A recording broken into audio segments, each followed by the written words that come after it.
नक्सल प्रभावित क्षेत्रों में नक्सलवादियों और पुलिस कर्मियों के ऊपर बन रही फिल्म अहिंसा परमो धर्म का टीजर 2 अक्टूबर को रिलीज किया गया, जिसको लेकर हमारे CCN शार्क न्यूज के संवाददाता ने इस फिल्म के निर्माता, लेखक और अभिनेता DSP सतानंद सिंह विद्याराज से खास बातचीत की। यूं तो छत्तीसगढ़ के कई ऐसे जिले हैं जो नक्सली प्रभावित क्षेत्रों में आते हैं, जिसको लेकर बॉलीवुड से लेकर हॉलीवुड तक कई फिल्में बन चुकी हैं। पर छत्तीसगढ़ के इतिहास में पहली बार एक पुलिस के एक ऐसे अधिकारी जो फिल्म के निर्माता भी हैं, राइटर भी हैं और फिल्म में एक्टिंग भी कर रहे हैं, ऐसी शख्सियत से हम मिलाते हैं जिनका नाम है विंध्यराज सर, जो दुर्ग के यातायात विभाग में DSP हैं। उनसे हम जानेंगे कि इस फिल्म में क्या कुछ फिल्मों को लेकर क्या कुछ विशेषताएं हैं, क्या कुछ महत्वपूर्ण चीज है जो लोगों के सामने इसको आकर्षित करेगी। सर, सबसे पहले तो CCN शार्प न्यूज में आपका बहुत बहुत स्वागत है। सर, धन्यवाद भैया। सर, क्या कुछ है इस फिल्म में, क्या नाम है इस फिल्म का और किस प्रकार की फिल्म है? सर्वप्रथम तो जो भी हमारे दर्शक हैं, श्रोता हैं, हमारे नागरिक हैं, हमारे देशवासी हैं, उनको मेरा बहुत बहुत सादर नमस्कार। और ये नवरात्रि का पर्व चल रहा है, इनकी ढेर सारी शुभकामनाएं। जैसा आपने पूछा कि ये है अहिंसा परमो धर्म, जो हमारे द्वारा DRK प्रोडक्शन, RJ एंटरटेनमेंट द्वारा बनाया जा रहा है। अहिंसा परमो धर्म का सब टाइटल है आत्मसमर्पण। मुख्य रूप से यह आत्मसमर्पण पर ही आधारित है। आत्मसमर्पण के बहुत सारे पक्ष हैं, वैसे कहने में बहुत सरल लगता है, वरना ये कोई अत्यंत ही कठिन प्रक्रिया है, जिसको हम इसमें दिखाएंगे। सर, चूंकि बोला जाए तो इस फिल्म की किस प्रकार से, चूंकि आप स्वयं एक पुलिस के अधिकारी हैं और कई समय तक आप नक्सल प्रभावित क्षेत्रों में वहाँ पे आप पदस्थ रह चुके हैं, तो चूंकि पुलिस वालों की भी स्थितियाँ परिस्थितियाँ वहाँ पे रहती हैं, तो इस फिल्म में किस प्रकार का उसको दिखाया जाएगा? सर, मेरी लगभग वहाँ पोस्टिंग 10 से 12 साल रही और मुझे जितना अच्छा उस क्षेत्र में सेवा करके जो मैं महसूस कर पाया, मुझे लगता है शायद मेरा सर्वश्रेष्ठ समय था वो, क्योंकि वहाँ देश सेवा की भरपूर संभावनाएं थी। शहरी क्षेत्र में भी इसकी संभावनाएं हैं, लेकिन वहाँ की सेवा करके मुझे आत्मिक रूप से शांति मिली।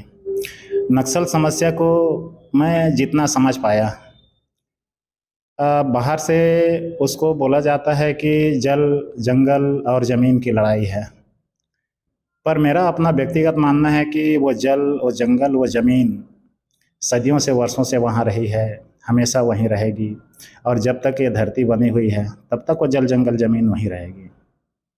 मुझे लगता है जो वहाँ समस्या है वो विचारों की समस्या है, समस्याओं की एक समस्या है, या एजुकेशन की समस्या है, जिसके चलते ये नक्सलवाद पनप रहा है या उसका अंत नहीं हो पा रहा है। जैसा मैं बोला कि शायद विचारों की भी ये बहुत बड़ी लड़ाई है, विचारों की बहुत बड़ी लड़ाई है, और विचारों को हथियार से ख़त्म कर पाना बहुत मुश्किल है, क्योंकि आदमी के ख़त्म हो जाने के बाद भी उनके विचार जिंदा रहते हैं। विचार को ख़त्म करने के लिए विचार को ही लाना पड़ेगा, ऐसा मेरा मानना है, और उसी को इसमें दिखाया भी गया है। सर, चूंकि फिल्म का निर्देशन आप किए हैं, राइटर भी आप हैं और एक्टिंग भी आप ही कर रहे हैं सर, तो किस प्रकार का अनुभव रहा सर? इस क्षेत्र में मैं लगातार 10-11 साल से प्रयास कर रहा हूँ। बहुत सारे ऐसे अनपेक्षित कारण हैं जिसके चलते ये प्रोजेक्ट बार बार रुक जाता था। उन अनपेक्षित कारणों को अभी कह पाना, बोल पाना उचित नहीं होगा। फिर से मुझे लगा कि इस काम को मैं कर पाऊँगा, इसीलिए पूरे जी जान से फिर इसकी तैयारी में लगा हुआ हूँ। और निश्चित रूप से यह दर्शकों के लिए और हमारे जो भी छत्तीसगढ़ वासी हैं या नक्सल समस्या से ग्रस्त हैं या जो खुद नक्सली हैं, मेरा पूरा दावा है इस पिक्चर को नक्सली भी देख के इनकार नहीं कर पाएंगे कि ये गलत है। उनको भी लगेगा कि शायद हम ही कहीं ना कहीं से गलत हैं। मुख्य धारा से जुड़ने पे उनको इसमें मदद मिलेगी। नक्सल हमारे दो तरह के हैं। एक हमारे गांव खेड़े के वो लोग जिनको ऐसा लगता है कि इस जल जंगल ज़मीन के लिए लड़ाई लड़ूं, और फिर वो हथियार उठा के उधर चला जाता है, या फिर किसी को बदला लेना है, या फिर उत्तेजनावश, या फिर अपनी अशिक्षा के कारण, या फिर अपनी गरीबी और भूखमरी के कारण। नक्सलवाद का कारण ये नहीं है कि वो देश को सुधारना चाहते हैं। नक्सलवाद का कारण यह है कि शायद वो अपने व्यक्तिगत भावनाओं को पोषित करना चाहते हैं, या उनके विचार इतने व्यापक नहीं हो पाते कि हमें इस ज़मीन की सेवा इस पूरे भारतवर्ष के साथ करनी है, अकेले नहीं।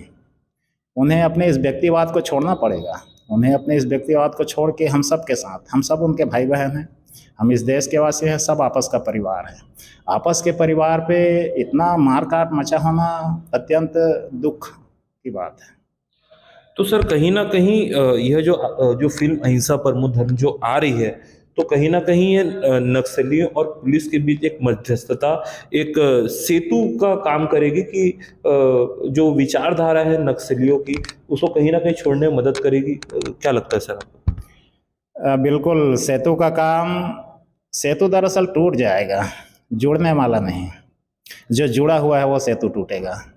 जो भी अभी उनके दिमाग में ये लग रहा है कि नहीं नहीं, मैं तो अपने दंडकारण्य की सेवा कर रहा हूँ, या बस्तर की सेवा कर रहा हूँ, या अपने ग्रामवासियों की सेवा कर रहा हूँ, तो ये जो उनके दिमाग में भ्रम बना हुआ है ये ज़रूर टूटेगा उनको।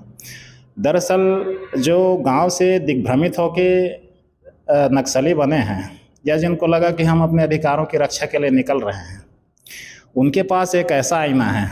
जब उस आईने में अपने आप को देखते हैं तो राक्षस, लेकिन जब वो उस आईने में अपने आप को देखते हैं तो उनको देवता दिखाई देता है। जिस दिन भी वो आईना टूटेगा, तब उनको पता चलेगा कि आखिर वो हैं कौन। और जैसे ही वो आईना टूटेगा, मुझे पूरा भरोसा है आईना के टूटते हैं उनका आत्मज्ञान विकसित होगा और वो मुख्य धारा से जुड़कर हम सब लोगों के साथ आगे बढ़ेंगे। सर चूंकि कितने प्रतिशत अभी फिल्म का काम हो चुका है और कब ये आम दर्शकों के बीच में ये फिल्म रिलीज होगी सर? बहुत सुंदर प्रश्न है। ये पिक्चर आगामी जनवरी महीने में लाने का प्रयास किया जा रहा है।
एक मुख्य बात और ब्रदर कि इस मूवी को बनाने की प्रेरणा मेरी माताजी से मिली।